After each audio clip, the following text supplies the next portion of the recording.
Hello guys, I am Jeet Sinha. I am today going to tell you about the right of private defense. So, as we all know that right of private defense is a right that is given to every person of the city, every person of our country.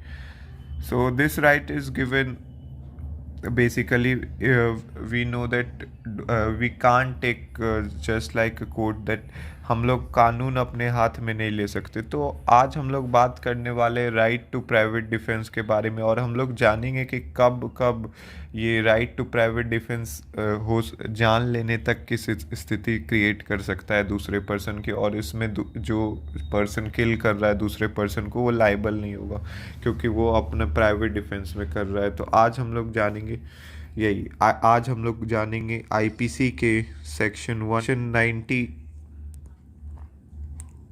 96 से लेकर 106 जो कि बताते हैं private defence के बारे में। तो प्राइवेट डिफेंस क्या होता है? तो ये प्राइवेट डिफेंस का जो प्रिंसिपल है वो बेस होता है प्रिंसिपल ऑफ सेल्फ प्रिजर्वेशन।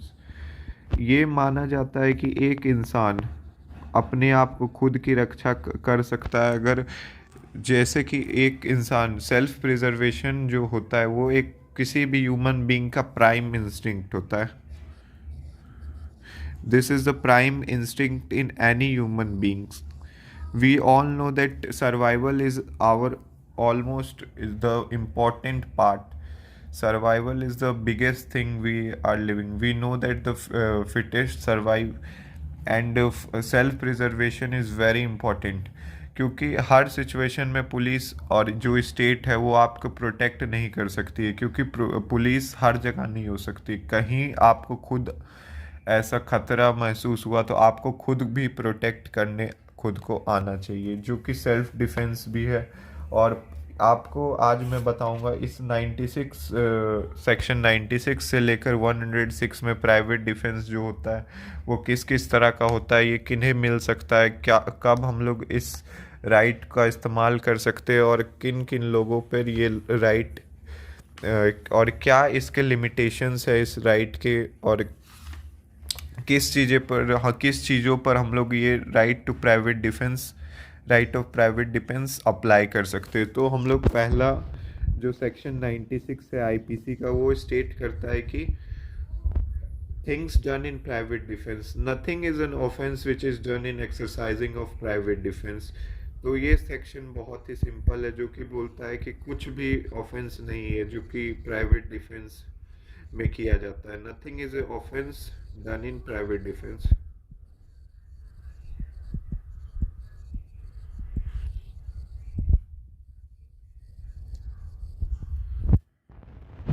सो ये तो हमें 96 फुल फाइनल राइट दे देता है कि कुछ भी ऑफेंस नहीं है जो प्राइवेट डिफेंस। तो अब हम लोग यहाँ जानेंगे कि what is private defence. Private defence क्या होता है?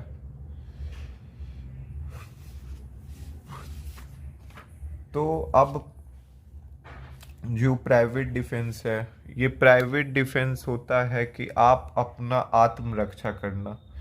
जैसे सेक्शन 96 डिनोट का प्राइवेट डिफेंस इसेंशियली जो हमें प्राइवेट डिफेंस की राइट मिली है ये सिर्फ हमारे डिफेंस के लिए है। This right is only for defence. We can't use it to punish people. Punishment is exempted. Only this right is for defense, where we have no option other than to defend ourselves. We have apprehension of danger. जब हमें खतरे का एहसास हो चुका है और हमारे पास कोई और चारा नहीं बचा तो सिर्फ हम अपना डिफेंस, तब हम लोग ये प्राइवेट डिफेंस यूज कर सकते हैं। अगर हमारे पास ये ऑप्शन बचा है, हमारे पास ये ऑप्शन है कि हम स्टेट को कॉल कर सकते हैं और पुलिस को बुला सकते हैं। जैसे कि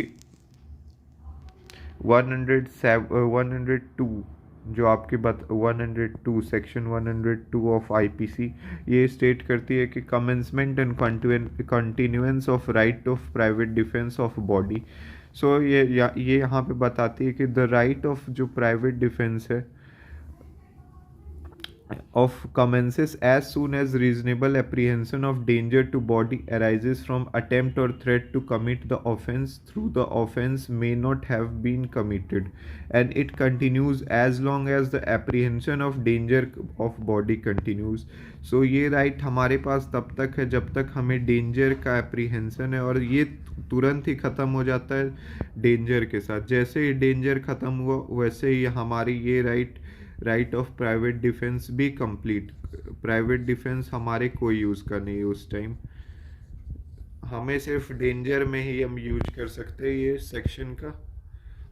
तो और फिर अब हम लोग जानेंगे सेक्शन 97 के बारे में। तो सेक्शन 97 जो है आईपीसी का, वो बताता है कि राइट ऑफ प्राइवेट डिफेंस हम लोग को किस किस चीज़ों को प्राइवेट डिफेंस, तो ये स्टेट करता है section 97, every person has right subjected to restriction contained in section 99 to defend first his own body. So first own body, second body of any other person,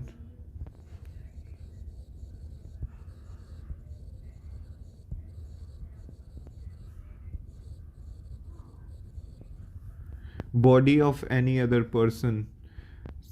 Secondly, the property whether movable or immovable of himself or other person against any act which is an offense falling under definition of theft, robbery, mischief or criminal trespass, or which is an attempt to commit theft, robbery, mischief for criminal trespass. तो अब हम लोग यहाँ पे देख सकते हैं कि हम लोग अपने प्रॉपर्टी और इसमें प्रॉपर्टी और अपने बॉडी और दूसरे पर्सन के बॉडी को बचाने के लिए अपने प्राइवेट डिफेंस के राइट को यूज कर सकते हैं। ये अब हम लोग जानेंगे एक केस लॉज के थ्रू। सो अब हम लोग बात करेंगे एक केस के बारे में जो कि है राम रतन versus state of Bihar.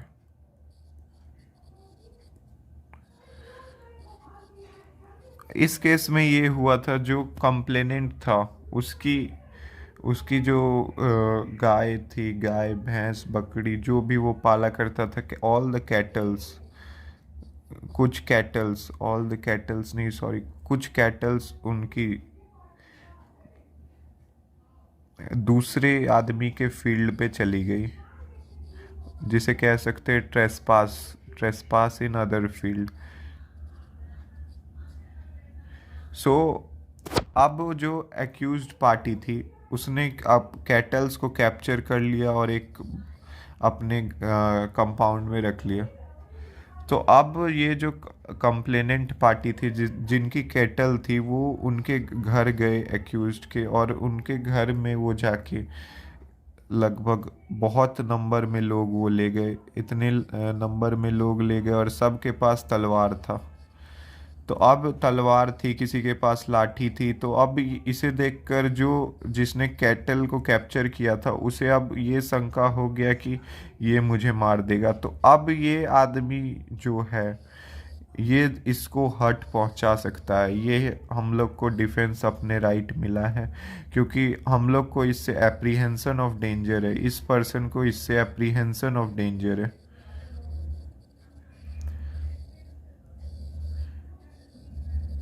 Apprehension of danger क्यों है? क्योंकि ये लोग नंबर में आए और ये अपने कैटल को रिलीज करवाने के लिए इसको ग्रीवियस इंजरी या फिर ये भी मार भी सकते हैं। तो अब यहाँ पे जो एक्यूज्ड पर्सन था इसने यहाँ पे इन लोगों को मारा, जिसके कारण इन लोगों के बॉडी पे इंजरी आई। तो अब यहाँ पे जो इंजरी है ये फुल्ली जस्टिफाइड, सुप्रीम कोर्ट ने ये कहा कि injuries is justified in private defence, justified in private defense. A court held that the accused party committed no offense in causing injury to person in the complainant party and even causing death to one of them. The accused were all acquitted. So यहाँ पे supreme court ने कहा कि injuries जो थी justified थी और उनमें से एक पर्सन की डेथ भी हो गई। One person was killed by the was killed by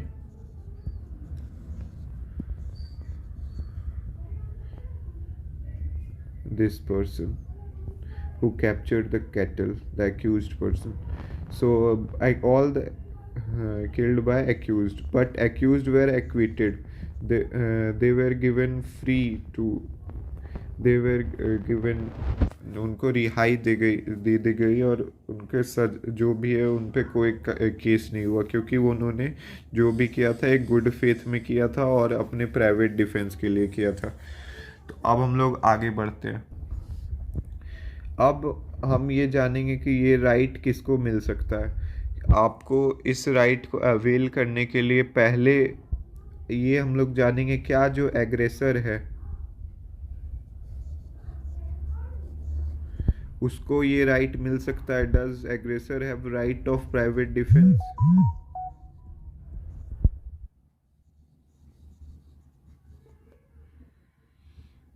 So we will know that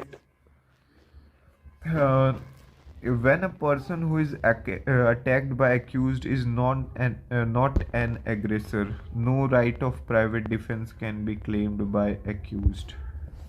So अगर ठीक है, यहाँ हम लोग जानेंगे प्राइवेट डिफेंस क्या होता है। देखिए, अगर एक आदमी एग्रेसर है,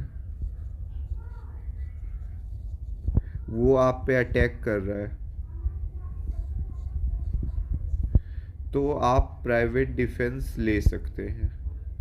लेकिन अगर ये एग्रेसर नहीं है तो आप इस पे प्राइवेट डिफेंस यूज नहीं कर सकते। ये एक स्ट्रिक्ट प्रिंसिपल है। अगर आपको कोई एप्रीहेंशन ऑफ डेंजर नहीं है तब आप अपनी इस राइट को यूज नहीं कर सकते हैं। No apprehension, no right. और ये राइट आप तभी इंजॉय कर सकते हैं जब आपके पास कोई और no option is left other than to defend yourself. No other option left. अगर आप एक प्लेस में हैं, अगर आपको फील हुआ कि वो आदमी आपको हर्ट पहुंचा सकता है, तो अगर आपको लग रहा है तो आप उस प्लेस को लीव कर सकते हैं, ना कि उस पर जाकर अपना प्राइवेट डिफेंस है, वो जस्टिफाइड नहीं होगा। सो यहाँ पे बहुत ही स्ट्रिक्टली समझाया गया। अब हम लोग मूव करते हैं सेक्शन 98। सेक्शन 98 हमें ऐसे, अब हम लोग जानते हैं सेक्शन, ये अनसाउंड माइंड,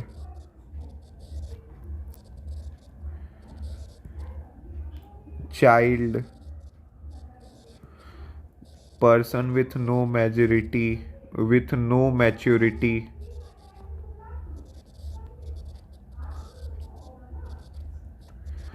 intoxicated mind,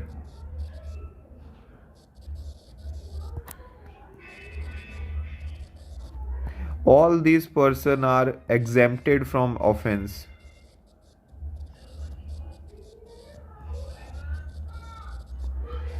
हम लोग को पता है कि ये इन लोगों के द्वारा कोई भी ऑफेंस कमिट नहीं की जा सकती, क्योंकि इन लोगों का जो सबसे इम्पोर्टेंट एलिमेंट होता है मेंस या किसी भी क्राइम के लिए, वो ये लोग नहीं पोजेस कर सकते। तो अब हम लोग जानेंगे कि क्या ये लोग जो ऑफेंस कमिट ही नहीं कर रहे उनके अगेंस्ट प्राइवेट डिफेंस ले सकते हैं। तो हाँ, सेक्शन 98 हमें ये एम्पावर करता है कि हम लोग इनके खिलाफ भी प्राइवेट डिफेंस यूज कर सकते हैं। हमें अगर इनसे डेंजर महसूस हो रही है तो हम अपना प्राइवेट डिफेंस इन लोगों के खिलाफ भी यूज कर सकते हैं। अगर आप मान लीजिए कोई बच्चा पिस्टल लेके आ गया और आपकी तरफ फायर कर रहा है, तो आप तो ऑब्वियसली अपनी जान को बचाने के लिए अपना प्राइवेट डिफेंस करेंगे। आपके पास कोई और अदर ऑप्शन रहेगा नहीं तो फिर अगर एक हमारा सेल्फ प्रिजर्वेशन जो ये प्रिंसिपल पे प्राइवेट डिफेंस बेस करता है वो बहुत इम्पॉर्टेंट है, और उसी का ध्यान रखते हुए यहाँ पे प्राइवेट डिफेंस हम लोग यूज कर सकते हैं। सेम वही इंटॉक्सिकेटेड माइंड, अनसाउंड माइंड, इन सब के साथ भी अप्लाई करता है और पर्सन विथ नो मेजोरिटी के साथ भी अप्लाई करता है, तो इस बात का ध्यान रखेंगे। अब आगे मूव करते हैं। अब जो हम लोग बात करने वाले हैं लिमिटेशन ऑफ प्राइवेट डिफेंस, कहाँ क्या लिमिट हो डिफेंस की, तो सेक्शन 99 हमें बताता है कि किस किस एक्ट में प्राइवेट डिफेंस हम लोग अपना प्राइवेट डिफेंस वाला राइट यूज नहीं कर सकते। तो अब यहाँ पे हम लोग सेक्शन 99 को देखेंगे कि कहाँ पे एक प्राइवेट डिफेंस की राइट यूज नहीं हो जा सकती है। So it states that there is no right of private defence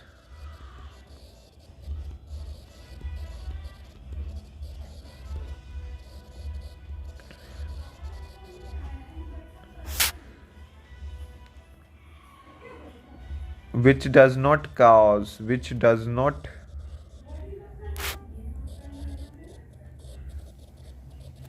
apprehension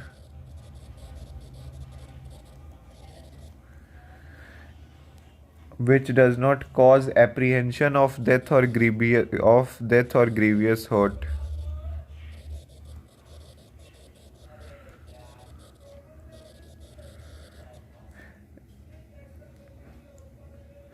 If done by a public servant, so first इस ये प्रोविज़न बताती है कि जहाँ पे एप्रीहेंशन ऑफ डेंजर नहीं होता है, apprehension of danger, second no apprehension of danger, second public servant अगर अपना कोई काम कर रहे हैं, थर्ड जो कि जस्टिफिकेबल बाय लॉ है, जस्टिफिएबल बाय लॉ है, तो इसमें हम लोग अपना right to private defence use नहीं कर सकते। लेकिन अगर वहीं इसके एक्सप्लेनेशन में बताया गया है कि a person is not deprived of right of private defence against an act done or attempted to be done by public servant such unless he knows or reason to believe that person doing the act is public servant. So जो उस person के पास तब तक right है private defence का जब तक उसे ये नहीं पता है कि पब्लिक सर्वेंट है। अगर उसे पता है कि वो पब्लिक सर्वेंट है, अगर वो फिर भी किसी कारण से अपना प्राइवेट डिफेंस को यूज कर रहा है तो वो अनलॉफुल होगा और वो एक तरह का ऑफेंस कमिट कहा जाएगा और वो भी एक ऑफेंस में काउंट किया जाएगा कि आप एक पब्लिक सर्वेंट को काम के लिए रोक रहे हैं। तो अब एक्सप्लेनेशन 2 में ये बताया गया कि a person is not deprived of right of private defence against an act done or attempted to be done by the direction of public servant unless he knows or reason to believe that the person doing act is in such a direction, or unless such person states the authority under which he acts, or if he has an authority in writing unless he produced such authority if demanded। so section 99 का explanation number 2 ये बोलता है कि अगर कोई normal person जो कि एक ऑर्डर के थ्रू काम कर रहा है तो उसके पास ये राइट अथॉरिटी होती है कि उस पर भी आप अपना राइट टू प्राइवेट डिफेंस नहीं यूज कर सकते जब तक आपको ये रीज़न टू बिलीव है कि ये बिना किसी ऑर्डर के आया, तब आप उस पर कोई भी प्राइवेट डिफेंस का यूज कर सकते हैं और ऐसे आप नहीं कर सकते हैं। तो सेक्शन 99 लिमिटेशन प्रोवाइड करती है। तो अब हम लोग जो है नेक्स्ट वीडियो में बात करें कि किस किस सिचुएशन में हम लोग प्राइवेट डिफेंस का यूज करके private defence led to death हो सकता है। तो थैंक यू दोस्तों इस वीडियो में बने रहने के लिए, और मैं आगे ही इस तरह लॉ के वीडियोस अब लाता रहूँगा। चैनल पे बने रहे, मैं रेगुलर अब अपडेट देता रहूँगा। धन्यवाद।